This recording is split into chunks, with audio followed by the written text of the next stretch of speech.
Japan के PM Shinzo एबे ने अपने पद से अचानक इस्तीफा दे दिया। तो ये आपके एग्जाम के लिए भी मोस्ट इंपॉर्टेंट हो सकता है। तो ये सारी चीजें हम इस वीडियो के माध्यम से पढ़ेंगे, तो इस वीडियो को आप लास्ट तक जरूर देखिएगा।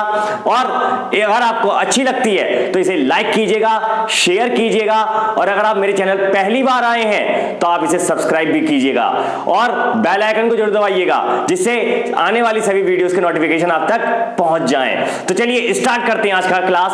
चलिए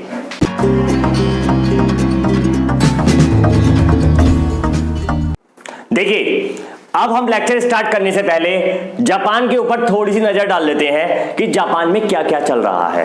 तो देखिए, जापान की जो पीएम है, जापान के पीएम वो थे शिंजो एबे। याद हो गया, शिंजो एबे। लेकिन अभी इन्होंने हाल ही में इस्तीफा दिया है। तो हमारा जो आज का टॉपिक रहेगा वो इन्हीं के ऊपर रहेगा, क्योंकि इनसे रिलेटेड जो चीजें हैं वही हमारे एग्जाम में पूछी जा सकती हैं। अब हम बात करें यहाँ के जो सम्राट हैं। देखिए, अपने यहां होते हैं राष्ट्रपति, लेकिन यहां पर राष्ट्रपति नहीं, यहां पर सम्राट होते हैं। तो सम्राट का नाम है यहां पर नाकिहिको।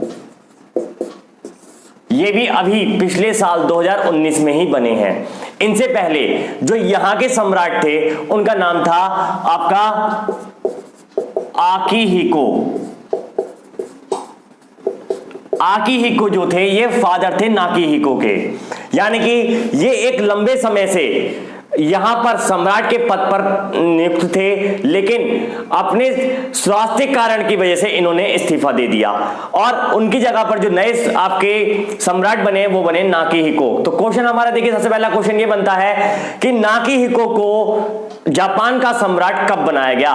तो याद रखेंगे कब बनाया गया, 2019 में।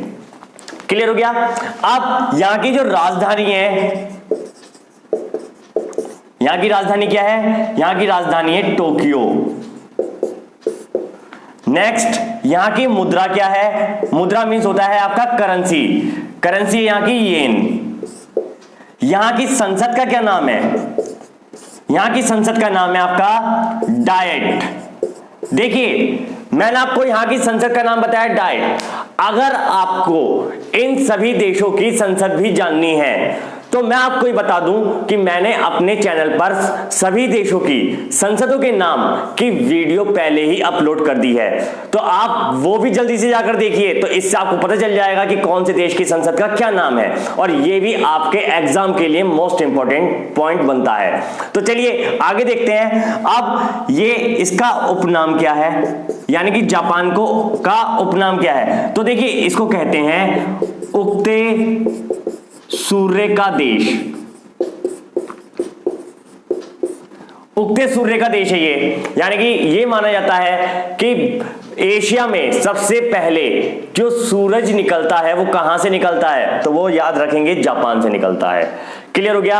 अब देखिए, ये कैसा देश है, ये विकसित देश में गिना जाता है और एशिया महाद्वीप का पावरफुल देश भी माना जाता है। देखिए, यहां पर सन 1942 में अमेरिका द्वारा 2 शहरों पर बम गिराया गया था, हिरोशिमा और नागासाकी। हिरोशिमा पे बम गिराया गया था आपका 6 अगस्त 1942 को, और नागासाकी पे बम गिराया गया था आपका 9 अगस्त, यानी कि 3 दिन बाद ही वहां पर बम गिराया गया था 1942 में। लेकिन इन दोनों शहरों को तबाह करने के बाद भी जापान का बाल बाका नहीं हो पाया है। जापान आज भी स्थिर है। क्लियर हो गया।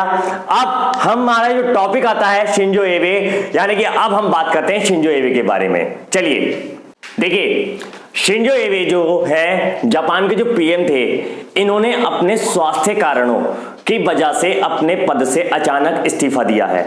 और इनके इस्तीफे से आप ये लगाओ कि पूरी दुनिया एक तरीके से स्तंभ रह गई कि इतने महान नेता ने एकदम से इस्तीफा कैसे दे दिया, क्योंकि इनके जो रिश्ते थे वो अधिकतर देशों के साथ बहुत अच्छे थे और भारत के साथ तो कुछ ज्यादा ही अच्छे थे, क्योंकि जब से नरेंद्र मोदी यानी कि हमारे देश में नरेंद्र मोदी की सरकार बनी है, तब से इनके साथ हमारी मित्रता और गहरी हो गई थी। तो मैं आपको देख बताता हूं कि देखिए पहला क्वेश्चन ये बनता है कि शिंजो एबे ने इस्तीफा कब दिया। तो इस्तीफा इन्होंने दिया 27 अगस्त 2020 को। याद रहेगा क्योंकि क्वेश्चन आ जाता है कई बार एग्जाम में कि इस वरिष्ठ नेता ने या वरिष्ठ प्रधानमंत्री ने इस्तीफा कब दिया। तो याद रखेंगे 27 अगस्त सन 2020 को इन्होंने अपने पद से इस्तीफा दिया। किन कारणों से दिया? स्वास्थ्य कारणों से, यानी कि एक लंबे समय से एक बीमारी से ग्रसित थे और उस बीमारी का क्या नाम है? उस बीमारी का नाम है अल्सरेटिव कोलिटिस। अल्सरेटिव कोलिटिस जो है आपकी जो बीमारी है, ये इसका संबंध किससे है? इसका संबंध है आंतों से। यह है आंतों की बीमारी। इसमें क्या होता है कि जो आंतों की बाहरी परत होती है उसमें घाव हो जाते हैं, यानी कि अल्सर टाइप का बन जाता है। ये बीमारी इन्हें काफी लंबे समय से थी और ये इससे बहुत परेशान थे, तो इसकी वजह से इन्होंने इस्तीफा दिया है। और दूसरा, अभी हाल फिलहाल में ही इनका जो है कोरोना टेस्ट भी किया गया था, तो ये उसमें पॉजिटिव पाए गए। लेकिन सभी देशों के प्रधानमंत्री ने यह कामना की है कि शिंजो एबे बहुत जल्द स्वस्थ होकर के दोबारा से राजनीति में आ रहे हैं। अब मैं बात करता हूं शिंजो एबे की। देखिए शिंजो एबे ने इस डेट को इस्तीफा दिया, लेकिन ये 2007 में राजनीति में आए। क्वेश्चन आ जाता है आपका एग्जाम में, क्योंकि देखिए शिंजो एबे इस समय सुर्खियों में है, तो क्वेश्चन आ जाएगा कि शिंजो एबे राजनीति में कब आए। तो शिंजो एबे कब आए? 2007 में आए, लेकिन कुछ टाइम बाद इन्होंने अपने पद से इस्तीफा दे दिया। फिर दोबारा ये आए 2008 में। 2008 में दोबारा राजनीति में आए।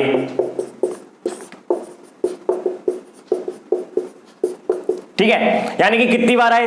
2 बार आए और फिर ये कंटिन्यू बने रहे। अब जब इन्होंने राजनीति ज्वाइन की तो कौन सी पार्टी से थे? तो इनकी पार्टी का नाम था लिबरल डेमोक्रेटिक पार्टी। पार्टी का नाम भी आपको क्लियर हो गया। और इसी पार्टी के बहुमत से, यानी कि इसी पार्टी के दम पर ये 2012 में पहली बार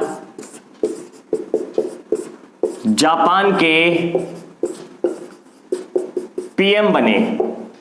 यानी कि क्वेश्चन आ जाता है कि शिंजो एबे पहली बार जापान के प्रधानमंत्री कब बने? तो याद रखेंगे 2012 में बने और 2012 से लेकर अब तक ये लगातार 2 बार लगातार प्रधानमंत्री बन चुके थे। और जापान के इतिहास में सबसे लंबे समय तक प्रधानमंत्री पद पर रहने का रिकॉर्ड जो है वो किसका है? वो शिंजो एबे का है।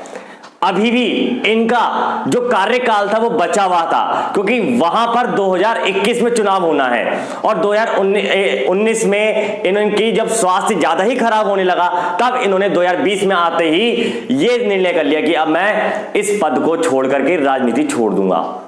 अब हुआ क्या कि पद खत्म होने से पहले इन्होंने इस्तीफा दे दिया है, यानी कि आने वाले समय में इनकी पार्टी दोबारा जीत सकती है। अब मैं आपसे कहना चाहता हूं कि देखिए पहली बार ये बने, फिर दोबारा कब बने? ये दोबारा बने ये 2017 में दूसरी बार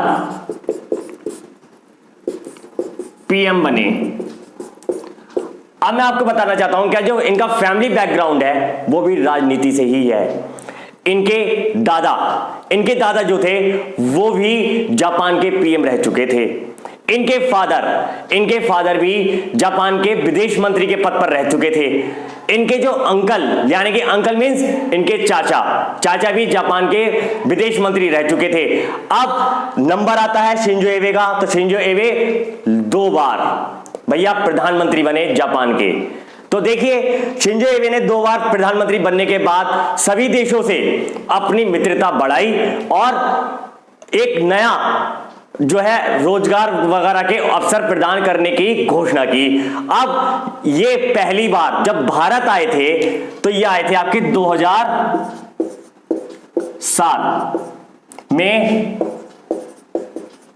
पहली बार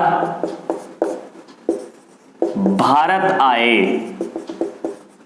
देखिए 2007 में जब पहली बार भारत आए उस समय हमारे देश के जो प्रधानमंत्री थे वो थे डॉक्टर मनमोहन सिंह, लेकिन उस समय पर ये प्रधानमंत्री नहीं थे, ये एज अ डेलीगेट के माध्यम से ही आए थे, यानी डेलीगेट की हैसियत से इंडिया पहुंचे थे। अब मैं आपको बता दूं, जब ये प्रधानमंत्री बन गए उसके बाद इन्होंने जो पहली बार विजिट किया इंडिया को वो कब किया, वो किया 2015 में गणतंत्र दिवस पर मुख्य अतिथि, यानी कि इंडिया का जो रिपब्लिक डे है वो 2015 में चीफ गेस्ट कौन थे, वो थे शिंजो एबे। अब मैं आपको ये बताना चाहता हूं कि अगर आप मुख्य अतिथि से संबंधित भी वीडियो देखना चाहते हैं तो मैंने उसका वीडियो भी पहले ही अपने चैनल पर अपलोड कर दिया है। आप ये भी देख सकते हैं कि गणतंत्र दिवस पर कौन कौन चीफ गेस्ट हमारे यहां आ चुके हैं। तो ये कब आए थे, ये आए थे 2015 में, और जब ये 2015 में आए थे तभी हमारे देश और जापान के बीच में यह तय हुआ था कि हमारे देश में आने वाले समय में भी बुलेट ट्रेन चलेगी। यानी बुलेट ट्रेन समझौता जो भारत और जापान के बीच हुआ वो कब हुआ, वो हुआ था हमारा 2015 में, और जिसके लिए भारत ने यह तय किया कि पहली बुलेट ट्रेन जो चलाई जाएगी वो अहमदाबाद से मुंबई के बीच चलाई जाएगी, और उसके लिए जो आपका नींव रखी गई थी, यानी कि 2015 में नरेंद्र मोदी और शिंजो एबे दोनों ने संयुक्त रूप से जो नींव रखी थी वो रखी थी साबरमती नामक रेलवे स्टेशन पर, जो कि गुजरात में स्थित है। वहां से ये आपका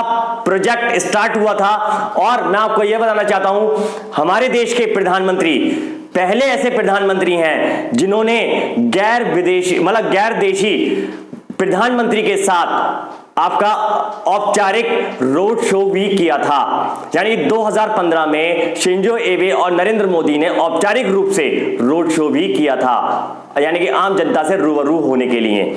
अब मैं आपको और बताता हूं इसमें बातें कि 2015 में गणतंत्र दिवस में मुख्य अतिथि रहे, लेकिन शिंजो एबे ने हमारे देश को और अच्छे अच्छे आयाम देने के लिए यह भी वादा किया था कि हम अब भारत को सोलर पावर में भी मजबूत करेंगे। अब मैं आपको और एक चीज बताता हूं कि 2014 में, यानी कि जिस समय हमारे यहां कांग्रेस की सरकार थी, शिंजो एबे ने 4 देशों को मिलाकर के एक क्वाड ग्रुप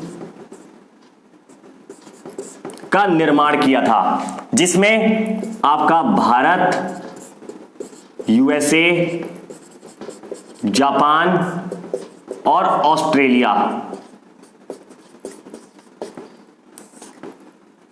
को शामिल किया गया। यानी कि अगर वो पूछेगी क्वाड ग्रुप की शुरुआत इनमें से किस देश के द्वारा की गई है, तो वो की गई है जापान के द्वारा। इसमें शामिल देशों की संख्या कितनी है, 4, भारत, यूएसए, जापान और ऑस्ट्रेलिया।